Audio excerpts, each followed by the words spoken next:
नमस्कार देवियों और सज्जनों, मैं सृजन शर्मा आज आपका स्वागत करता हूं हमारे दूरदर्शन के इस कृषि दर्शन कार्यक्रम में। दोस्तों, कृषि दर्शन कार्यक्रम से हमारी यही कोशिश रहती है कि अपने किसान और बागवान भाइयों और बहनों तक हम महत्वपूर्ण से महत्वपूर्ण जानकारी पहुंचा सकें, जिसका वे अपने जीवन में लाभ उठा सकें। आज का हमारा जो टॉपिक है वो है AIF, यानी कि एग्रीकल्चर इंफ्रास्ट्रक्चर फंड। और इस विषय पर बात करने के लिए हमारे साथ हमारे एक्सपर्ट मौजूद हैं, doctor Rakesh Dhanjal ji. Doctor Rakesh Dhanjal ji directorate of agriculture में बतौर सब्जेक्ट मैटर स्पेशलिस्ट तैनात हैं, कार्यरत हैं। डॉक्टर साहब, आपका बहुत बहुत स्वागत है हमारे कार्यक्रम में। नमस्कार। डॉक्टर साहब, आज हम इस प्रोग्राम की शुरुआत करें, अगर आपकी अनुमति हो तो। हाँ, इस चर्चा को आगे बढ़ाने से पहले सबसे पहले तो मैं आप सभी किसान भाइयों बहनों व अन्य दर्शकों का कृषि विभाग हिमाचल प्रदेश की तरफ से कृषि दर्शन के इस कार्यक्रम का हिस्सा बनने के लिए आपका आभार व्यक्त करता हूँ, अभिनंदन करता हूँ। जी सर।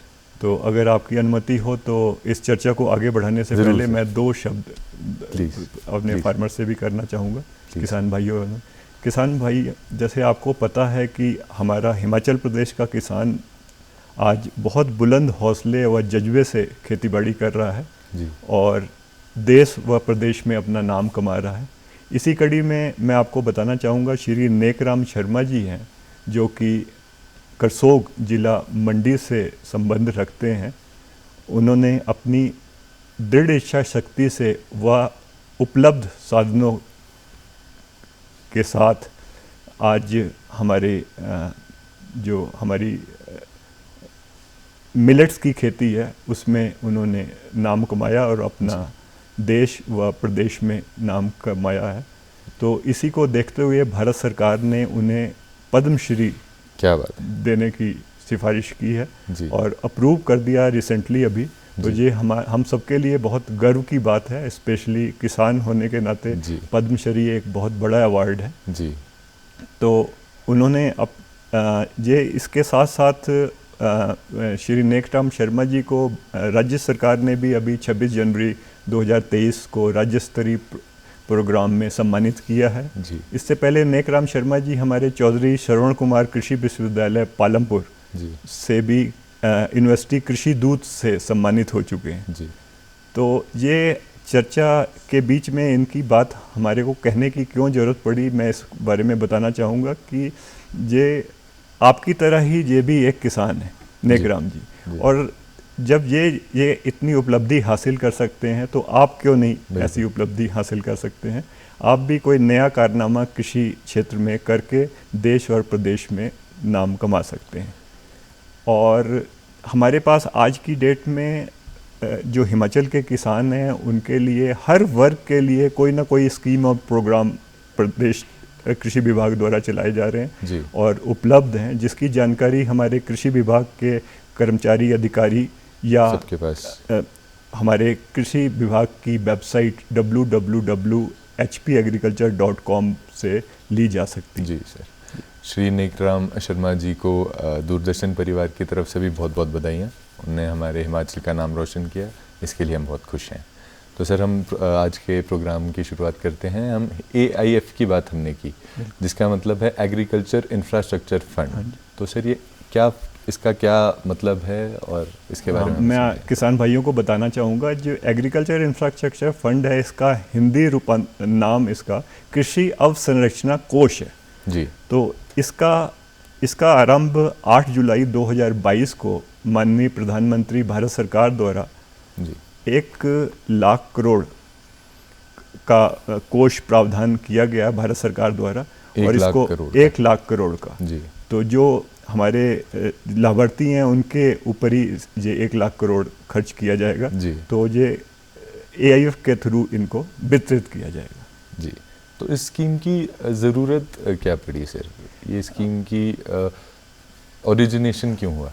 जैसे कि आपको पता होगा कि किसान की जब हार्वेस्टिंग हो जाती है क्रॉप की, आज की डेट में जब वो हार्वेस्टिंग क्रॉप हो जाती है, उसकी उपज हो जाती है, तो उपज को बाज़ार या मंडियों तक लाने में बहुत परेशानियों का सामना उससे करना पड़ रहा है, क्योंकि मार्केटिंग की इतनी अच्छी व्यवस्था जो होनी चाहिए अभी तक किसानों तक नहीं पहुंची है। बिल्कुल। सरकार के प्रयास डे बाय डे बढ़ते जा रहे हैं और ये परेशानियां उनकी कम हो रही हैं, लेकिन अभी पूरी तरह से ये परेशानियां उनकी कम नहीं हुई हैं। जी सर। तो जब हम देखते हैं किसान के प्रीव्यू में जो उनकी हार्वेस्ट क्रॉप होती है, वो अपने उनकी फार्म लैंड से मंडी या बाजार तक आने में ही 15-20% इसकी जो प्रोड्यूस है उसका नुकसान हो जाता है। 15-20% का नुकसान 15-20% का नुकसान हो जाता है, जिससे उनकी आर्थिकी में फ़र्क पड़ता है। और यही अगर 15-20% उसका और उसको नुकसान ना हो तो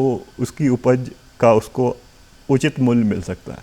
और दूसरा मैं देख रहा हूँ कि इसमें जैसे कई बारी फसल आने पे उसको उपज का सही रेट नहीं मिल पाता है, क्योंकि उस टाइम उत्पाद सभी जगह हार्वेस्टिंग हो जाती है और सब जगह से वो क्रॉप बाज़ार में आ जाती है, तो उसका रेट जो जिसकी जितनी लागत है उससे उस हिसाब से कम मिलता है। तो भारत सरकार ने ये भी देखा कि इसको मंडियों तक कैसे पहुंचाया जाए या उसको उचित दाम कैसे मिले। एक भारत सरकार इस स्कीम को बनाने के पीछे भारत सरकार की ये भी थिंकिंग है कि अगर farm produce means farmer end से ही इसकी वैल्यू एडिशन कर ली जाए, तो वैल्यू एडिशन अगर कर ली जाए फार्मर एंड से, तो इसका और मुनाफा इसको फार्मर्स को मिलेगा और उनकी आर्थिकी और बेहतर हो सकती है। जी। तो आपका कहना है कि 15-20% उनका वहाँ मार्केट प्लेस तक पहुँचने से पहले ही कम हो जाता है। क्योंकि लैक ऑफ ट्रांसपोर्टेशन या फिर लैक ऑफ इंफ्रास्ट्रक्चर की। यस। तो इस इंफ्रास्ट्रक्चर को थॉट में रखते हुए इस इंफ्रास्ट्रक्चर को इम्प्रूव करने के लिए इसकी ज़रूरत पड़ी, AIF की ज़रूरत पड़ी। जी सर। तो इसमें जो AIF है या फिर एग्रीकल्चर इंफ्रास्ट्रक्चर फंड है, इसमें क्या क्या प्रावधान है सर? इसमें जैसा कि मैंने बताया कि इसमें भारत सरकार ने 1 लाख करोड़ का कोष बनाया है। जी। तो इसमें हिमाचल प्रदेश को 925 करोड़ रुपए आवंटित किए। जी। तो ये जो 925 करोड़ है, ये जो स्कीम है हमारी 2020-21 में शुरू हुई थी और ये स्कीम 2032-33 तक कंटिन्यू रहेगी। जी।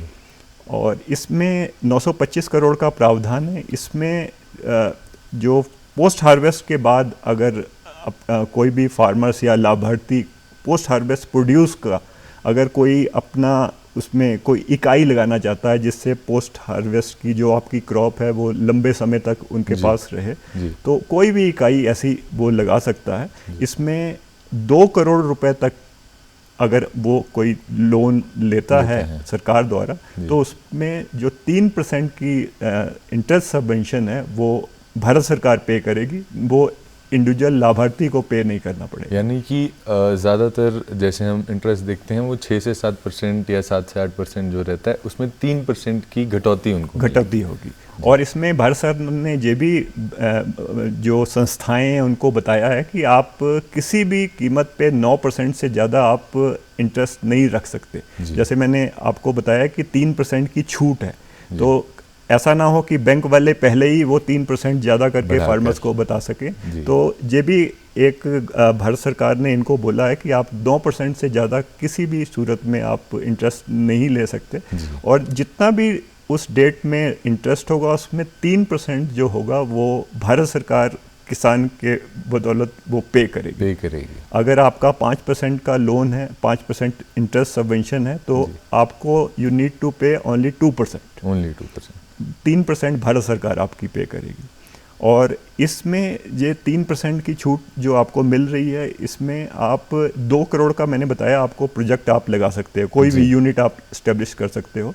इसमें एक फार्मर अगर अपना यूनिट इस्टेब्लिश करना चाहे तो 2 करोड़ के लगा सकता है, लेकिन यहाँ भारत सरकार ने ये भी छूट दी है फार्मर्स को कि आप अपना 2 करोड़ का जो आपका इकाई है वो ऐसी 25 इकाइयाँ आप लगा सकते हो। अच्छा, एज इंडिविजुअल। लेकिन उसमें शर्त यही है कि जो 25 इकाइयाँ आपने लगानी है वो एक स्थान पे ना होके अलग अलग, जैसे एक गांव में लगा ली, एक दूसरे गांव में लगा दी, उनकी उसका नंबर जो रेवेन्यू नंबर है वो सेम नहीं होना चाहिए। अलग अलग आप गांव में लगा, किसी और ब्लॉक में लगा लो, किसी और ज़िले में लगा लो, एक ज़िले में भी लगा लो, लेकिन उसका रेवेन्यू नंबर्स अलग अलग अलग होने होने चाहिए। चाहिए। वैसे वैसे 25 लगा सकते हैं ऐसी total मिला 25 के। लगा सकते हैं। बाकी सहकारी समितियों के लिए जे कोई प्रावधान कोई रिस्ट्रिक्शन नहीं है, वो ज़्यादा भी लगा सकती हैं। जी। लेकिन इंडिविजुअल अगर फार्मर्स लगा रहा है, एक फार्मर, तो 25 यूनिट ऐसे लगा सकता है।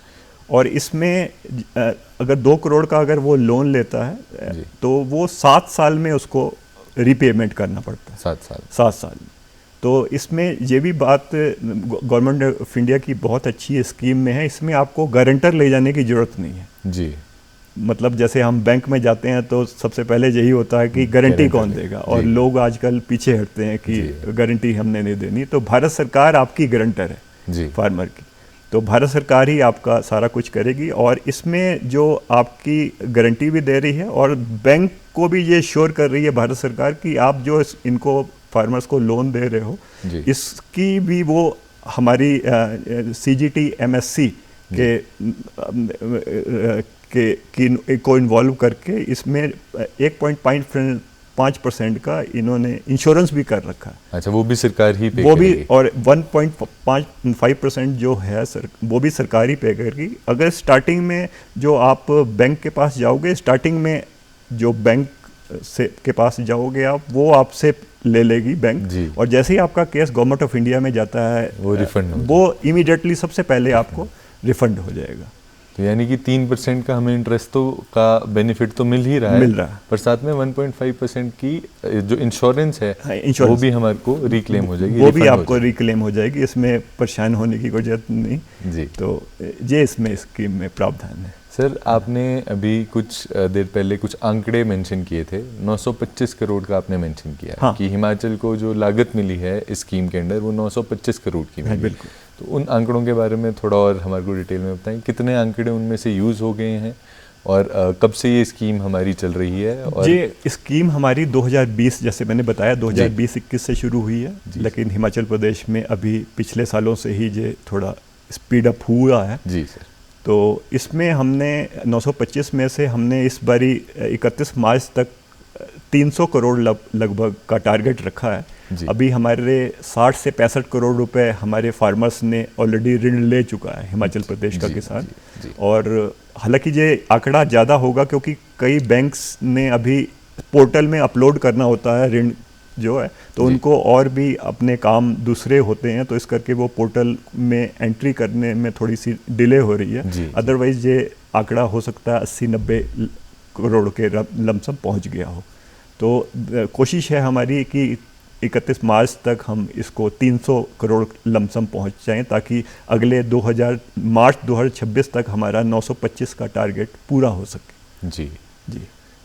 ये बहुत, इससे हमें पता लगता है कि भारत सरकार कितना चाहती है कि किसान भाई हमारे अच्छा करें अपनी ज़िंदगी में, एक अपनी अच्छी आमदनी कमाएं और एक अच्छा जीवन व्यतीत करें। तो इसी के लिए ये सारा भारत सरकार हमारे को प्रोविजंस दे रही है, हमें लागत दे रही है।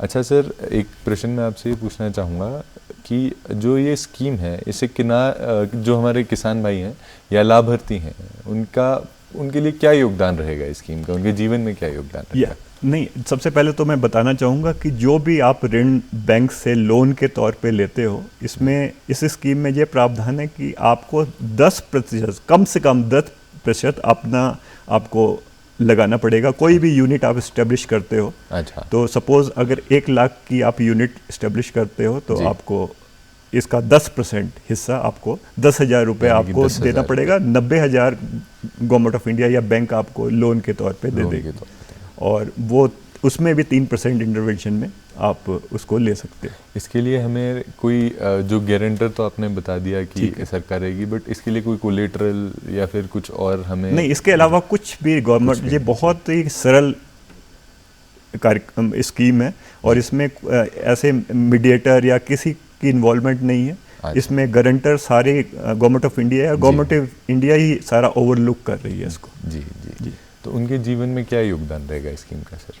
इससे उनकी आर्थिकी सुधरेगी और डे टू डे जो आपके प्रोड्यूस हैं वो बाज़ार तक पहुंचेंगे। और जैसा मैंने नेकराम जी का जिक्र किया, वैसे ही आप भी अपनी आर्थिकी अच्छी ज़्यादा करके आप भी प्रदेश और देश में अपना नाम कमा सकते हैं, फार्मर्स। बिल्कुल बिल्कुल जी सर। वो एक एग्जाम्पल के तौर पे हमारे सामने ज़रूर आए हैं। इसमें सर किसान के अलावा, किसान बागबान भाई जो हैं हमारे, इनके अलावा और भी पात्र रहेंगे? हाँ, इसमें मैं बताना चाहूँगा कि इसमें किसान स्वयं भी इसमें एक स्कीम में पात्र है। किसान स्वयं पात्र है, कृषि उद्यमी एग्रीकल्चर एंटरप्रेन्योर है वो भी इसमें कर सकता है। सेल्फ हेल्प ग्रुप हैं वो भी इसमें लोन के लिए उनका प्रोविज़न है। और एफपीओस हैं, कृषि उत्पादक संगठन, सरकारी समितियां हैं और हमारे कृषि मार्केटिंग संस्थाएं हैं और प्राइवेट एग्रीकल्चर क्रेडिट सोसाइटीज़ हैं जी, और स्टेट एजेंसियां हैं, वो इसके लिए पात्र हैं हमारे। तो ये सारे इसमें पात्र रहेंगे? बिल्कुल। और सबके लिए 25 यूनिट तक का ही नहीं, 25 यूनिट तक का इंडिविजुअल फार्मर के लिए है। बाकी सरकारी संस्थाएं जो हैं या मार्केटिंग संस्थाएं हैं जो उनके लिए ऐसी कोई मतलब रिस्ट्रिक्शन नहीं है, वो ज़्यादा भी कर सकती हैं जी। और अगर मैं जहां बात की फार्मर्स की, तो 2 करोड़ रुपए का भी अगर एक यूनिट फार्मर लगाता है, तो अगर वो 25 यूनिट लगाता है तो 50 करोड़ रुपए हो गए जी। तो भारत प्रदेश का किसान आई डोंट थिंक कि मतलब इतना ज़्यादा वो यूनिट लगाना चाहेगा। अगर लगाएगा तो 25 यूनिट तक फ्री है, तो 50 crore it's more than enough. तो उस पूरे पे 3% का? हाँ, हर पे अलग अलग उनका 3% मिलेगा। सबका लोन सबका 3% लोन अलग अलग उनका दर्ज होगा सबका, और सब पे 3% का इंटरेस्ट पे हमारे को होगा। अच्छा सर, किस प्रकार की इकाइयाँ, किस प्रकार के प्रोजेक्ट्स इस के साथ रिलेटेड? हाँ, इसमें मैं बताना चाहूँगा कि इसमें जो ई विपणन प्लेटफॉर्म आप लगा सकते हैं, वेयर हाउस लगा सकते हैं, भूमिगत गोदाम बना सकते हैं, जो पोस्ट हार्वेस्ट, ये सारी इकाइयाँ पोस्ट हार्वेस्ट से रिलेटेड है। और पैक हाउस बना सकते हैं, जांच इकाइयाँ बना सकते हैं, शॉर्टिंग ग्रेडिंग सेंटर बना सकते हो आप। कस्टम हायरिंग सेंटर में अगर आप इम्प्लीमेंट्स रखते हो, किसी को आपके दूसरे फार्मर्स को ज़रूरत पड़े तो आप पेमेंट बेसिस पे उनको दे सकते हो जी। तो उसमें भी सरकार आपकी मदद कर सकती है। कस्टम हायरिंग सेंटर के लिए हमारे पास, कृषि विभाग के पास अलग से भी स्कीम्स हैं, उससे भी फ़ायदा उठा सकता है जी। और इसमें वॉशिंग क्लीनिंग यूनिट आप बना सकते हो, कोल्ड स्टोरेज बना सकते हो, लॉजिस्टिक सुविधाओं में इसमें रेफ्रिजरेटर बैन आप रख सकते हो। रेफ्रिजरेटर बैन में आप अपना प्रोड्यूस मार्केट तक, मंडियों तक ले जा सकते हो। तो रेफ्रिजरेटर वैन ट्रांसपोर्टेशन के लिए? यस, ट्रांसपोर्टेशन के लिए सिर्फ रेफ्रिजरेटर वैन ही ले सकते हैं कि कोई और गाड़ी भी? दूसरी गाड़ी का अभी इसमें प्रावधान नहीं है, रेफ्रिजरेटर वैन ही रखी हुई है इसमें जी। और इसके अलावा प्राइमरी प्रोसेसिंग सेंटर आप लगा सकते हो और पकाई केंद्र इसमें लगा सकते हो। इसमें राइस मिल लगा सकते हो, फ्लोर मिल लगा सकते हो, दाल मिल लगा सकते हैं फार्मर्स, और इस स्पाइसेस मिल लगा सकते हैं मसाले की ग्रेडिंग करने के लिए या उसकी पिसाई के लिए। फूड प्रोसेसिंग के लिए आप कर सकते हो। और इसमें ऑर्गेनिक इनपुट्स, इसमें बर्मी कंपोस्ट का भी आप यूनिट लगा सकते हो। और इसमें सबसे अलग से बात, इसमें ड्रोन्स का भी आप यूज़ कर सकते हो। अच्छा। जैसा कि मैं फार्मर्स को बताना चाहूँगा, अभी पीछे ही हमारे कृषि विश्वविद्यालय पालमपुर ने ड्रोन टेक्निक का को टेस्ट किया है। अभी उनकी लाइसेंसिंग प्रोसेस शुरू है, तो जैसे ही वो कंप्लीट होता है, इसमें ड्रोन टेक्निक्स का भी यूज़ कर सकते हैं फार्मर अपनी फसल की देख रेख के लिए जी। तो वो सारा इसमें प्रावधान है। सर, इसमें आपने पोस्ट हार्वेस्ट एक टर्म यूज़ की, उसके ऊपर थोड़ा प्रकाश डालें सर।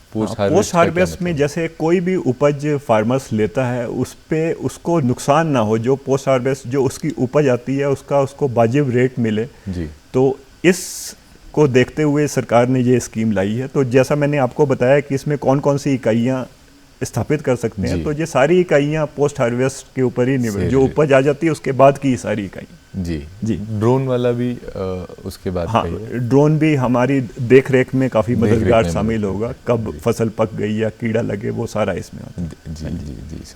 सर, इसमें जो ऋण है या जो लोन है, तो ये लोन लेने के लिए जो सरकारी बैंक्स हैं या फिर प्राइवेट बैंक्स हैं, काफ़ी तरीके के हमारे बैंक्स होते हैं, तो ये ऋण लेने के लिए किसे अप्रोच किया जाए, किसके पास जाया जाए? ये भारत सरकार ने ये हमारे सरकारी 12 बैंकों से MOU साइन किया है इस कार्यक्रम के लिए, यानी कि मेमोरेंडम ऑफ अंडरस्टैंडिंग जी सर। इस बैंक्स में स्टेट बैंक ऑफ इंडिया है, पंजाब नेशनल बैंक है, यूको बैंक है, इंडियन बैंक है, बैंक ऑफ महाराष्ट्र है, कैनरा बैंक है, यूनियन बैंक है, जी। बैंक ऑफ इंडिया है, बैंक ऑफ बड़ौदा है, पंजाब एंड सिंध बैंक है, और सेंट्रल बैंक ऑफ इंडिया है, और इंडियन ओवरसीज बैंक है। इन सब से MOU साइन किया, तो इनके माध्यम से आप लोन की तो फैसिलिटी वो ले सकते लोन हैं। लेने के लिए क्या प्रक्रिया रहेगी सर? लोन के लिए कुछ नहीं, आपने बस एक गवर्नमेंट ऑफ इंडिया का पोर्टल है agriinfra.dac.gov.in, उसमें आपने जाना है, और वो जब पोर्टल ओपन करोगे आप, तो उसमें सारी आपको जानकारी उसमें मिल जाएगी। उसमें फार्मर्स को अपने आप को रजिस्टर करना है, और उसके बाद अपना मोबाइल नंबर और आधार नंबर देना है। जैसे ही मोबाइल नंबर आधार नंबर देता है, उसके पास उसके मोबाइल पे OTP आ जाता है, और OTP जैसे ही वो डालता है, फिर उसके बाद और जानकारियाँ देता है कि कहाँ आपकी जगह है, कहाँ इकाई लगाना चाहते हो, कितना लोन लेना चाहते हो। जैसे ही वो सारा कंप्लीट करता है, तो उसको यूज़र नेम पासवर्ड उसके मोबाइल पे आ जाता है, फिर उसके बाद वो लोन के लिए अप्लाई कर सकता है। इसमें सबसे अच्छी बात है, इसमें फार्मर्स को या जो भी लाभार्थी है, उसको अपना बैंक चुनने का अधिकार है। आप किसी भी बैंक जो आपको अच्छा लगता है, उससे आप वो लोन के लिए एप्लीकेशन दे सकते हो। जी, मैं एक बार आपसे दरख्वास्त करना चाहूँगा, जो आपने वेबसाइट का नाम लिया सर, एक बार वो वेबसाइट का नाम दोबारा लीजिए। वो वेबसाइट हमारी मैंने बताया agriinfra www.agriinfra.dac.gov.in। जी जी धन्यवाद सर। एक प्रश्न मैं आपसे ये भी पूछना चाहूँगा, जो नेचुरली दिमाग में आता है कि हिमाचल में सिर्फ यही एक स्कीम नहीं है, और भी काफ़ी सारी ऐसी स्कीमें हैं जो भारत सरकार ने किसान की लाभ के लिए उनको प्रदान की है। तो अगर कोई प्राणी, कोई व्यक्ति, कोई किसान या फिर कोई भी लाभार्थी इस स्कीम का, कोई स्कीम का ऑलरेडी बेनिफिट ले रहा है, कोई स्कीम का ऑलरेडी फ़ायदा ले रहा है, तो इस स्कीम का भी क्या वो फ़ायदा उठा सकता है? हाँ बिल्कुल, जैसे मैंने बताया आपको, ये स्कीम 2020 से शुरू हुई है। अब मैं एग्जांपल लेता हूँ, सपोज 2020 से पहले किसी ने कोल्ड स्टोरेज के लिए कोई ऋण लिया है किसी बैंक से, तो आज की डेट में अगर वो इस स्कीम के अंतर्गत आना चाहता है, तो जितना उसका लोन अभी बकाया है, वो अपने पेपर्स डॉक्यूमेंट्स लाए और बैंक को रिक्वेस्ट करे कि मैं एग्रीकल्चर इंफ्रास्ट्रक्चर फंड के अधीन अपने को रजिस्टर कराना चाहता हूँ। तो जितना भी उसका लोन बकाया होगा, उस दिन से उसको उस स्कीम का भी फ़ायदा मिलना शुरू हो जाएगा। और उस पर 3% का जो भी प्रोविज़न हमने बताया है, वो उसको मिलना शुरू हो जाएगा। जी, तो यानी कि मल्टीपल स्कीम्स का फ़ायदा एक व्यक्ति एक साथ ले सकता है, और एक ही प्रोजेक्ट के लिए भी ले सकता है। एक प्रोजेक्ट में अलग अलग, जैसे मैंने बताया कोल्ड स्टोरेज के लिए अगर उसने लिया, तो इसमें वो आ सकता है और स्कीम का फ़ायदा उठा सकता है। जी जी सर, थोड़ी सी बात करते हैं हिमाचल के बारे में। जी, हिमाचल में किस तरीके के प्रोजेक्ट्स हुए हैं, किस तरीके के प्रोजेक्ट्स के लिए लोन लिए गए हैं पिछले 2-3 वर्षों में? अभी जो हिमाचल में हमारे किसान व अन्य लाभार्थियों ने जो लोन्स लिए हैं, वो ज़्यादातर sorting and grading, collection centres और पैकिंग यूनिट का और हाईटेक नर्सरी के लिए लिया हुआ है। और एक टर्मरिक ड्राइंग यूनिट कांगड़ा में काफ़ी लगी हैं, उसके अगेंस्ट भी इन्होंने लोन लिया हुआ है। अच्छा, तो इनके लिए कौन कौन से कागज़ों की ज़रूरत पड़ती है सर? इनके लिए कोई ज़्यादा कागज़ की ज़रूरत नहीं है। ये बहुत सिंपल स्कीम है, इसमें फार्मर्स का ज़्यादा टेंशन फ्री स्कीम है। इसमें बस वो सीधे एप्लीकेशन देगा और बैंक को अपना जो लोन फॉर्म है वो उसको भरना पड़ेगा, अपना एड्रेस प्रूफ दे, वोटर ID कार्ड सब फार्मर्स के पास होता है या लाभार्थियों के पास होता है, और आई कार्ड अपना देगा और सारी इसी टाइप की, और बैंक पासबुक देगा, और जो कहाँ आपने यूनिट लगाना है वो भी आपको बताना होगा उसमें। तो यही सारी सिंपल है, कोई ज़्यादा इसमें टेक्निकल कोई इश्यूज नहीं है और कोई बड़ी हाई फाई कोई जानकारी नहीं मांगी। धन्यवाद सर आपके महत्वपूर्ण समय के लिए। मुझे गारंटी है कि हमारे बहुत सारे फार्मर्स को, बहुत सारे किसान भाइयों को कुछ नया जानने को आज मिला, और हम इसी के साथ आज आपका विदा लेते हैं, और इस वादे के साथ कि अगली बार कुछ नई जानकारी और नई स्कीम के बारे में आपको बताने के लिए हम फिर से एकत्रित होंगे, फिर से आपको यहीं दूरदर्शन कृषि दर्शन में मिलेंगे। धन्यवाद। नमस्कार। हैं।